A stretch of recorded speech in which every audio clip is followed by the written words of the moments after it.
You go to an ad in Florida, Frank Luntz, this is what you do so well, and you dialed some ads. This one has to do with Charlie Crist versus the governor, Rick Scott, down there. Let's take a look.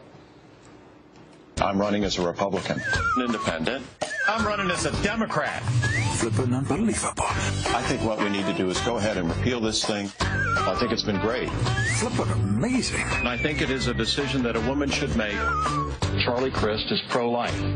Flippin' incredible. It's important that we pass a stimulus package. Well, I didn't endorse it. I didn't even have a vote on the darn thing. That's flippin' nuts. Charlie Crist hasn't changed. I haven't changed. I think that's one of the most entertaining ads I've seen all this cycle, Frank. Because it's all about credibility, Sean. The key in this is not whether you voted for or against Barack Obama. It's whether voters can trust you, whether you look them straight in the eye and tell them exactly where you stand, whether you say what you mean and mean what you say. And those clips that you had at the beginning of your segment here were incredible because it demonstrates that candidates either don't want voters to know where they stand or they're just misleading them. And either way, I think this is having a poisonous effect on the Democratic incumbents. When I was on your show a month ago, I wasn't sure whether the GOP would capture a majority. I now believe they will because of those clips. Because these candidates are unwilling to say what they mean and mean what they say, they're being punished. And Charlie Crist may end up being punished down in Florida as well for just being on every side of every issue. That's a really amazing ad that I've seen put together. Bob, what do you think is going to happen here? You're usually pretty... I think, well, first of all, let me say what Frank said here. I would take those cuts in the beginning and make an ad for the opponents. I mean, it's ridiculous, the idea that these people could somehow say, who they didn't vote for? They're Democrats.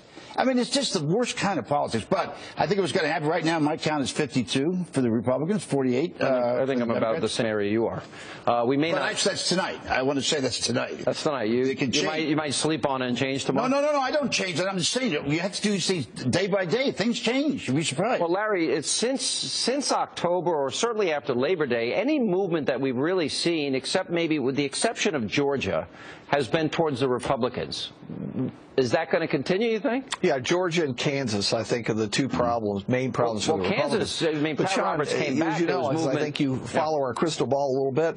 We haven't changed at all. In January, we said the map and the math favors producing a Republican Senate of 1, 2, 3 seat majority. We're in exactly the same place. So a lot has changed, and yet nothing big has changed.